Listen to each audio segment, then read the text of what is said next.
നിങ്ങൾക്ക് അഹിംസ പറഞ്ഞുകൊണ്ട് ഏത് മതമാണ് നമ്മുടെ ചുറ്റും നിൽക്കുന്നത്?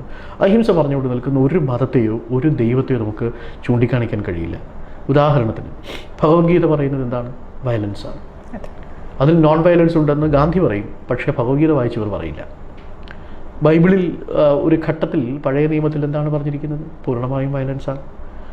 ഒരു ഘട്ടത്തിൽ നമ്മൾ മറ്റൊരു മതം, ഇപ്പം നമ്മൾ ഖുർആൻ എടുത്ത് നോക്കിയാലും അതിലും ഒരു ഘട്ടത്തിൽ സാഹോദര്യത്തെക്കുറിച്ച് പറയുമ്പോഴും പ്രവാചക നിന്ദയ്ക്ക് ശിക്ഷ വിധിച്ചിരിക്കുന്നത് ക്രൂരമായ വയലൻസിലാണ്.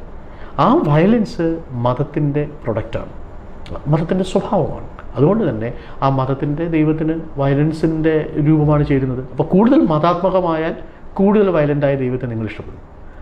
നിങ്ങൾ കൂടുതൽ മതരഹിതമായാൽ സമാധാനപ്രിയരാവും. ഫിൻലാൻഡിനെ നോക്കൂ, നിങ്ങൾ സ്കാൻഡിനേവിയൻ രാജ്യങ്ങളെ നോക്കൂ, അവിടെ പള്ളികൾ അടച്ചുപൂട്ടി ബാറുകൾ വരുന്നു. ക്രൂരമായ ദൈവത്തിന് പകരം ചിരിക്കുന്ന, ആനന്ദിക്കുന്ന, ഹാപ്പിനെസ് ഇൻഡെക്സ് കൂടുതലുള്ള സമൂഹത്തെ കാണുന്നു. സ്കാൻഡിനേവിയൻ രാജ്യങ്ങളിൽ പള്ളികൾ പോകുന്നു, പകരം അവിടെ ബാറുകൾ തുടങ്ങുന്നു. ബാറുകൾ തുടങ്ങണോ വേണ്ടോ എന്നുള്ളത് രണ്ടാമത്തെ ചോദ്യം. പക്ഷേ എന്നാലും ആനന്ദതുന്ദലിതമായ മനസ്സോടുകൂടി മനുഷ്യർ അവിടെ ഉണ്ടാവും. അത്രയേ ഉള്ളൂ.